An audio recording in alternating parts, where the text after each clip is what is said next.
네, 아침 식사하셨습니까? 못하셨다고요? 대한제일미 식사하시기 바랍니다. 맛있는 밥 드셔보셨습니까? 안승찬 기자님? 못 먹어봤습니다. 반갑습니다. 안녕하세요. 네. 자, 우리 안승찬입니다. 안승찬. 갑자기 훅 들어왔네요. 네. 아, 기자님, 이제 기자님으로 저는 이제 훨씬 더 익숙하긴 하지만, 네. 저 언더스탠딩 또 대표님이시기도 하죠.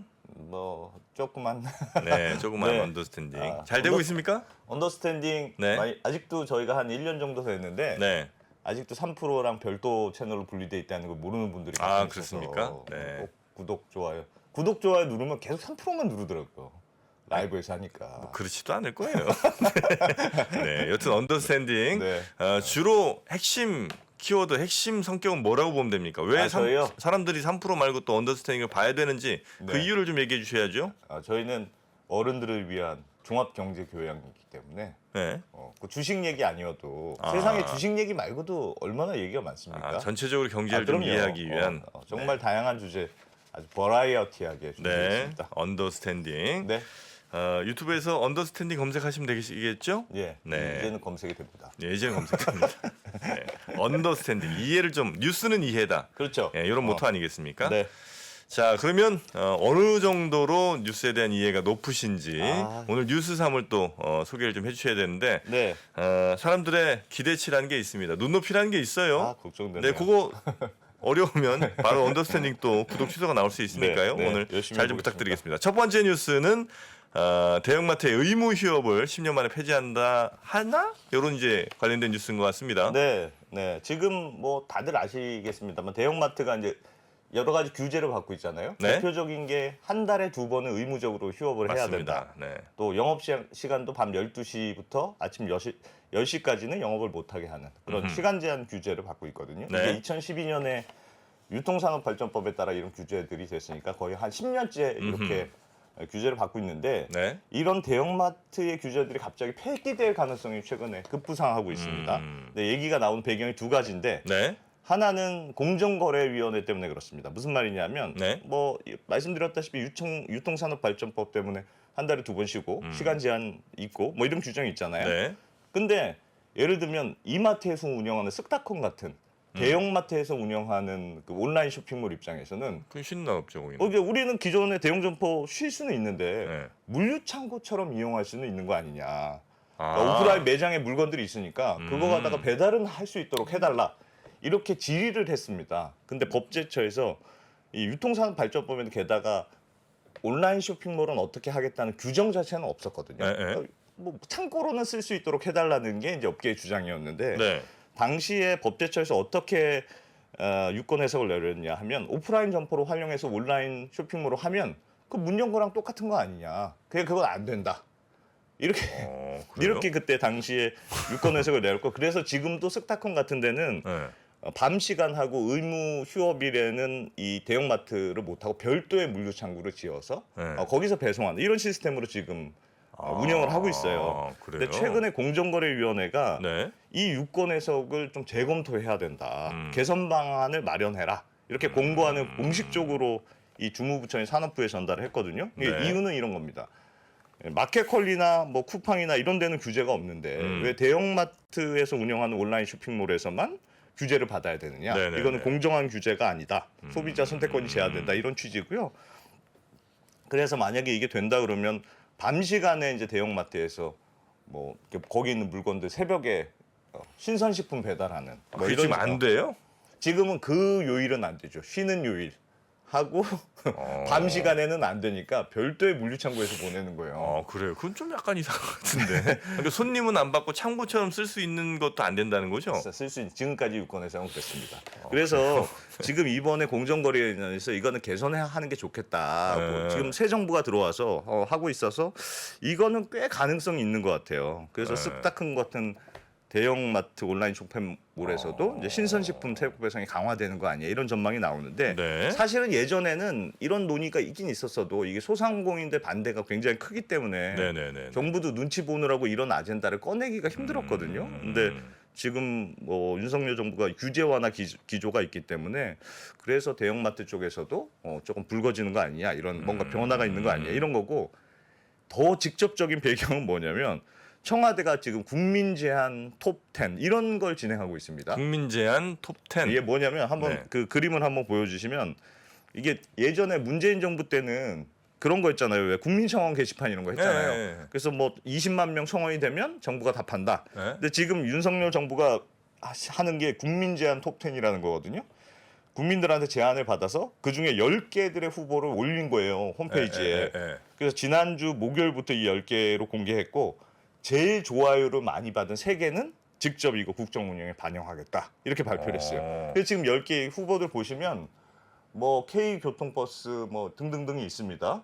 그중에 보면 밑에 대형마트 그러네요. 의무 휴업 폐지가 들어가 모바일로 있죠. 보시면 뭐 약간 글씨 좀 작을 텐데 네. 대충 뭐 10개 중에 3개가 뭐냐면 9,900원 K 교통 패스라는 게 아마 9,900원 내면 한 달 동안 뭐 맞아요. 막 이용하는 이런 건 것 같고. 대형마트 아니 그러니까 그 버스하고 버스, 지하철을 네네네. 무료로 이용할 수 있도록 한다.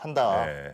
그리고- 10,000원짜리 9,900원 내면 자유롭게 이용할 수 네. 있는 패스. 그리고 뭐 휴대전화 모바일 데이터 잔량 2월 허용은 이제 내가 이번 달에 뭐 한 2기가 정도 남았으면 다음 달에 2기가 그렇죠. 이제 넘겨 그렇죠. 쓸 수 있는 것 같고. 네. 그다음에 대형마트 의무 휴업 폐지야 뭐 알 것 같고요. 예, 요렇게 3개가 지금 비슷하긴 해요. 좋아요가. 근데 요렇게 3개가 지금 제일 많고 특히 대형마트 의무 휴업 폐지가 살짝 1위입니다, 현재. 네네네. 그래서 지금 요걸 근거로 해서 정부가 요게 실제로 한 이번 달 말까지 투표가 진행되는데 네. 이 3위 내로 들어왔다 하면 정부가 대형마트 의무 규제를 풀 가능성이 있는 거 아니야 이렇게 지금 제기가 되고 있고 네. 사실은 이 10개를 어떤 식으로 제안이 들어와서 어떤 기준으로 올렸느냐 이걸 청와대가 지금 정확하게 밝히질 않고 있어요. 그래서 이 10개가 그래도 좀 의지가 들어간 거 아니냐 아. 뭐 이런 해석도 나오고 있어서 정부가 좀 하고 싶었던 거를 대충 이렇게 후보로 올리고 사람들의 이제 선택을 받고 있는 거 아니냐는 의혹. 어쨌든 뭐 투표 과정은 진행이 될 겁니다. 네. 근데 다만 이게 이렇게 되더라도 문제가 소상공인들 반대 목소리가 굉장히 크거든요. 또 이게 되려면 말씀드렸다시피 이 법 개정이 이루어져야 되는데 지금 뭐 야당인 더불어민주당이 국회를 장악하고 있는 상황이니까 톱3로 들어가더라도 실제로 의무 휴업 규정이 예전처럼 백지화될 것인가? 요거는 좀 더 두고는 봐야 될 것 같습니다. 네네. 자, 그래서 의무 휴업이 10년 만에 폐지된다는 거예요, 안 한다는 거예요? 아직은 알 수 될지도 없나? 모른다. 될지도 모른다. 아, 근데 정부는 약간 의진이 있어 보인다. 네. 네, 이 정도로 이해하도록 하겠습니다. 네. 자, 첫 번째 뉴스는 이제 대형마트 의무 휴업 관련해서 좀 전해드렸고요. 예. 마이크가 울린다는 우리 시청자분의 지적이 있었습니다만, 그건 안승찬 대표님이 워낙 목소리가 좋아서 목소리 자체가 울리는 목소리입니다. 네, 그래서 울리는 좀 것처럼. 띄어서 해보겠습니다. 네. 자, 그리고 두 번째 뉴스는 어떤 뉴스로 가봅니까? EC 유로존 얘기 좀 해볼까 해서 네. 들고 왔는데요. 지난주에 왜 ECB 그러니까 유럽 중앙은행이 0.5% 포인트 금리 인상 결정하지 않았습니까? 맞습니다. 그래서 11년 만에 금리 인상이고 네. 8년 만에 마이너스 금리에서 이제 벗어난 네, 굉장히 뭐 이례적인 조치였는데 사실은 유럽이 금리를 과감하게 올렸습니다만 굉장한 고민들이 있습니다. 유럽이 사실은 그렇게 경제 상황이 좋지 않기 때문에 그런 건데요. 네. 금리 인상 결정한 금요일 날 결정했는데 그러니까 그 직후에 S&P 글로벌이라는 데서 이제 PMI 유로존의 PMI 구매자 관리 네네네. 지수 지표를 발표했거든요. 이게 50 밑으로 떨어진 걸로 나왔습니다. 작년 2월 이후에 이제 17개월 만에 처음으로 50 밑으로 떨어진 건데 네. 50 밑으로 떨어졌다는 건 유로존의 경기가 앞으로 비관적일 것이다. 안 좋을 것이라고 생각하는 사람이 더 많다 이런 뜻이니까. 사실은 PMI라는 게 많이들 들어보셨습니다만 뭐 경기 상황을 보여주는 굉장히 중요한 선행 지표잖아요. 맞습니다. 예전에 그 미국 연준의 그린스펀이라는 연준 의장이 네가 너무 바쁜데 경기 지표 하나만 꼭 봐야 된다. 아, 그러면 PMI예요? PMI를 보세요. 이렇게 얘기했다고 할 정도로 네. PMI가 정말 그 경기 지표를 잘 보여주는 아주 실물 지표인데 이번에 유로존도 뭐 안 좋을 것으로는 좀 예상이 됐어요. 아무래도 네. 물가도 높고 하니까 경기 상황이 좋지 않을 거다 예상이 돼서 조금 뭐 나빠지긴 할 걸로 예상은 됐습니다만 그럼에도 불구하고 블룸버그에서 시장 25명 전문가로 대상으로서 예상치를 조사했는데 네. 한 명도 50 밑으로 간다고 예상한 사람은 없었단 말이에요. 그래도 50은 조금 넘을 거다 네네네네. 이렇게 예상했는데 지금 50 밑으로 나와서 살짝 지금 유로존 충격이 큰 상태인데 그림 한번 잠깐 보여주시면 네. 이렇게 예전에 이제 코로나 때 한번 크게 한번 PMI가 빠졌다가 그래도 조금 상승 추세를 하고 있었는데 이번에 이제 50 밑으로 떨어지게 된 이런 상황입니다. 그래서 이 표 사실은 이게 굉장히 어떤 상징적으로 보여주는 게 뭐냐면 가뜩이나 경기가 지금 막 나빠지고 있잖아요. 이런 상황에서 유로존이 0.5% 금리 인상 결정을 했으니까 유럽은 앞으로 굉장히 고난의 행군이 예상이 되는데 근데 요게 언제 나온 데이터인지가 약간 좀 궁금하긴 한데 지금 예. 마지막 날짜가 이제 3월 22일로 돼 있잖아요. 예, 만약에 그 날짜면 예, 그때 한참 이제 그 우크라이나 전쟁 터지고 직후 아니겠습니까? 네, 네, 네, 네. 그러니까 이때는 좀 더 심각하게 안 좋았다가 지금 다시 좀 좋아졌을 수도 있는 거 아닐까 싶은 생각이 살짝 듭니다. 그럴 수는 있어요. 네. 그럴 수는 있긴 있는데 그럼에도 불구하고 하여튼 유로존의 경기는 계속 지금 나빠지는 추세로는 가고 있죠. 근데 그러니까 0.5%포인트 인상했는데 사실은 금리 인상이라는 게 굉장히 과격한 조치잖아요. 음흠. 그런데 경기 체력이 좀 네. 받쳐줘야 금리 인상을 하는 게 어느 정도 받쳐줄 수 있는 체력이 있어야 되는데 네. 지금 가뜩이나 나빠지고 있는데 거기다 금리 인상까지 덧붙여서 그것도 사람들 예상보다 더 강하게 했으니까 네. 지금 뭐 유로존은 이게 괜찮을까? 혹은 다음에는 금리 인상으로 다시 바꿔서 가는 거야? 금리 인하로 바꿔서 가는 거 아니야? 뭐 이런 네네네네. 예상들이 나오는데 그래서 재밌는 게 유럽 중앙은행이 이번에 굉장히 모순적인 정책을 같이 발표했어요. 이게 뭐냐면 저게 저 3월 22일이 아닙니다. 안 대표님 네. 정신 바짝 차리세요. 3분기죠, 3분기. 3분기. 예, 3분기네. 아, 제가 나 이게 삼써 있길래. 제가 요즘 눈이 나빠가지고 잘 안 보입니다. 네, 3분기 예. 3Q라고 이렇게 써 있습니다. 예. 네, 2022년 3Q예요. 3월 22일이 아닙니다. 여러분. 네네. 죄송합니다. 네, 네. 그래서 나 놀랬잖아요. 예. 네. 3분기를 그렇게 보고 있다. 그래서 재밌는 게 뭐냐면 경기가 나쁜데 금리를 인상해야 되니까 네. 유로존이 뭘 했냐면 일종의 한쪽에서는 금리를 올리고 한쪽에서는 TPI라고 하는 TPI? 네, 그러니까 이게 전달 경로 보호 수단인데 이거 유로존에서 만든 용어예요. 그러니까 네. 뭐냐면 만약에 금리 인상하면 너무 어려워지는 나라들이 있을 수 있잖아요. 그러면 그 나라의 채권을 중앙은행이 사주겠다. 이게 이제 트랜스미션 프로텍션 인스트루먼트입니다. 아닙니까? 그러니까 정보 변달 보호 수단이라고 한국말로 아이고, 예. 어렵습니다만 네, 대충 정답입니다. 내용은 그 용어는 모르셔도 되고 네네네. 한쪽에선 금리를 올리지만 한쪽에서는 예를 들면 어려운 나라는 채권을 사준 예전에 우리 양적 완화 했듯이 맞습니다. 그런 정책을 동시에 하겠다는 거예요. 네. 근데 유럽의 고민은 이래요. 예를 들어서 어떤 반에 학생들이 평균 몸무게를 재봤더니 한 달 전보다 몸무게가 다 늘어났다고 해봐요. 그래서 야 우리 반은 안 되겠다. 몸무게가 늘어났으니까 전부 다 강제 다이어트. 이렇게 지금 실시하고 있는 거하고 비슷한데 그러면 예를 들면 좀 뭐 뚱뚱한 학생도 있겠으나 마르고 가뜩이나 약한 학생도 있는데 그런 학생한테 강제 다이어트를 하면 픽 쓰러지고 뭐 그럴 그렇죠, 수 있는 거 그렇죠. 아니겠어요? 네, 네. 이게 마찬가지로 전체적인 물가 상승 때문에 유로존이 금리를 올리더라도 유로화를 쓰는 나라들이 워낙 다양하니까 네네. 그중에서 이탈리아라든가 그리스라든가 뭐 이런 재정이 취약하고 빚이 많은 나라들이 금리를 올리면 꼭 문제가 발생하거든요. 네. 그래서 이렇게 쓰러질 것 같은 나라들한테는 채권을 매입해서 마치 마른 학생들한테 이제 다이어트 말고도 있는 고단백 영양식을 먹어야 돼. 영양제 이렇게 따로 이렇게 챙겨준다 이거죠. 그 친구들은. 그렇죠. 근데 이렇게 되면 모순적인 정책이라 말씀드렸던 게 금리 인상의 효과가 반감이 되죠. 그러니까 지금 전체적인 반평균 몸무게를 낮춰야 되는데 네. 밥을 더 먹이면 이 평균이 낮아지는 게 떨어질 거 아니겠습니까?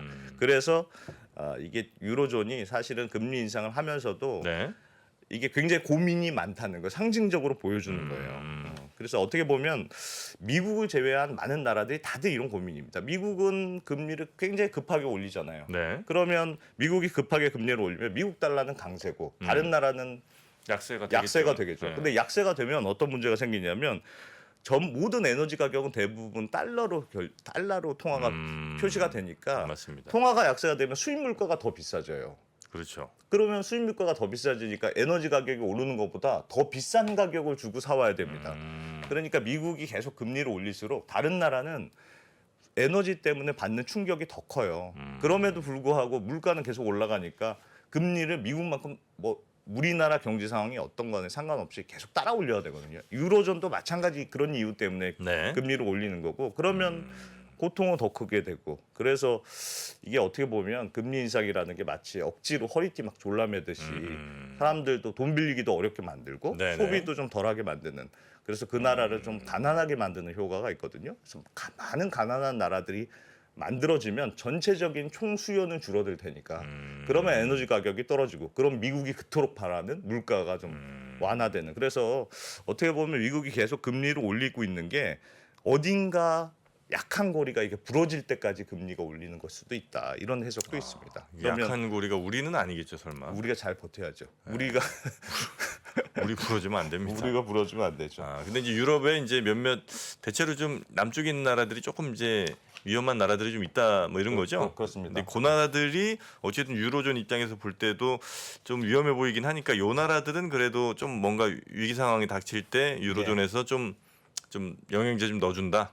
이런 게 이제 22의 지금 이중적인 태도다. 이렇게 이제 볼 수 있다는 거죠. 그렇습니다. 네. 자 그리고 세 번째 뉴스는 어떤 겁니까? 지금 이게 짧게 하겠습니다. 네. 이거 분할 대신 합치는 기업들 이렇게 제목 한번 뽑아봤는데 한국경제신문에 오늘 나온 기사예요. 분할 대신 합치는 기업들. 예, 작년까지만 해도 왜 물적 분할, 인적 분할 거의 없고 물적 분할 그렇습니다. 짜증이 많이 났습니다. 국민적인 관심사가 됐잖아요. 네. 그러니까 유망한 사업들 물적 분할을 떼어놔서 새로 뭐 투자받거나 상장하거나 이게 굉장히 문제가 됐고 그렇지만 기업들은 전체적인 트렌드가 됐는데 네. 올해는 흩어져 있는 계열사들을 하나로 합치는 트렌드가 지금 나오고 있다 이런 겁니다. 그래서 지금 몇 가지 사례들이 있는데 실제로 한화그룹의 경우에도 뭐 물론 하나라는 그 그룹이 뭐 부자다 되었다 워낙 많이 하긴 합니다만 네. 하나 에어로스페이스라는 회사가 있잖아요. 네. 그 뭐 엔진 개발하고 우주선 네, 엔진도 우주, 개발하고 네. 항공기 엔진도 개발하고 그런데 이게 이제 굉장히 미래 성장성은 좋은 회사로 평가받습니다만 별도 그 재무제표로는 계속 적자예요. 아 그래요? 네, 계속 적자를 내고 있습니다. 그래서 이 하나 에어로스페이스라는 회사의 방산부 한화가 가지고 있는 방산그룹 네. 부분을 전부 다 합치는 건 어떠냐 이게 지금 논의되고 있다 이렇게 알려져 있습니다. 왜냐하면 왜 이런 논의가 되냐면 지금 금리가 계속 높아지고 있잖아요. 그런데 네, 하나 에어로스페이스라는 회사는 계속 적자예요. 계속 이자가 많아지는구나. 그런 채권을 발행하거나 뭐 자금을 조달할 때 비용이 이제 더 드는 거죠. 네. 그러니까 계속 당분간은 적자를 내야 될 것 같으니까 차라리 흑자 내고 있는 알짜 자회사인 한화디펜스 같은 뭐 자주포 팔고 이런 데잖아요. 네네네. 여기서 벌죠. 이런 회사 100% 자회사였지만 두 개를 아예 합치고 주식회사 하나가 갖고 있는 방산 부분이 있습니다. 막 탄약 만들고 하는 그 사업도 떼어서 하나 에어로스페이스에 붙여주면 방산을 다 몰아주면 그렇죠. 그러면 어쨌든 돈을 벌고 있는 사업부가 합쳐지니까 재무제표는 좋아지지 않겠느냐. 네. 그러면 조금 앞으로 자금 조달이나 이런 데 유리하지 않겠느냐 이런 차원이에요. 그러니까 뭐 이런 데들 많습니다. 포스코 그룹도 아마 이따가 권순우 기자가 아마 얘기해 줄 것 같은데 네. 포스코 인터내셔널하고 포스코 에너지 지금 합치는 작업이 진행 중이거든요. 포스코 인터내셔널이 이런저런 가스정 가지고 있고 네네네. LNG 수입하는 데니까 그렇게 수입해 오면 포스코 에너지가 그 터미널도 운영하고 그거를 저장하고 LNG 발전도 하고 이런 식으로 LNG와 관련된 일괄 체제를 갖추겠다. 네. 뭐 이런 게 뭐 그렇게 하면 아무래도 자금 조달이나 사업 효율성 측면에서 유리하다 이런 거고요. 뭐 롯데도 롯데제가 롯데푸드 이미 합쳤고 오뚜기도 오뚜기 라면지주, 오뚜기 물류 서비스 이렇게 합치는 뭐 이런 방안들이 계속 논의가 되고 있습니다. 그러니까 이게 지금 전체적으로 경제 상황이 좀 불확실성이 커지고 금리도 네. 높아지니까 자금 조달도 어렵고 이럴 때일수록 뭔가 좀 합쳐서 덩치를 키워서 네. 재무제표를 조금 좋게 만들어서 잘 버티자 이런 전략으로 기업들이 선회하고 있는 거 아닌가 뭐 이런 기사인데요. 네. 뭐 최근 트렌드를 잘 반영한 기사로 보입니다. 약간 이제 저는 처음 이 기사를 접한 그냥 아주 백지 상태에서 이런 질문 한번 가볍게 드려봅니다. 네. 이게 막 나눴다가 합치고 뭐 이렇게 되는 게 예. 결국 통으로 있던 회사를 그대로 승계하게 되면 여러 가지 문제점들이 생기니까 혹시 나눴다가 합치는 과정을 통해서 좀 더 네. 스무스하게 뭔가를 야, 물려주려는 작전은 아닌가? 왜 이렇게 얘기를 하세요? 사실은 이 합치는 게 맞구나. 좋은 얘기만 했지만 사실은 이 합쳤을 때 합병 비율을 어떻게 할 그러니까. 것이냐 이게 또 앞으로 굉장한 쟁점이 되겠죠. 그래서 그러니까. 누구한테 유리하게 합치느냐. 아이고 보인다 보여. 물론 이제 지금 거론된 회사들이 그렇다는 얘기는 아니고 네, 이제 네. 혹시 일반적으로 그런 일이 있지 않을까 하는 그냥 의혹 제기 수준의 정프로의 그냥 이야기였습니다. 네, 너무 진지하게 받아들이진 않으셨으면 좋겠습니다. 자, 우리 안승찬 대표님과 함께한 오늘 뉴스 3 예. 재밌었고요.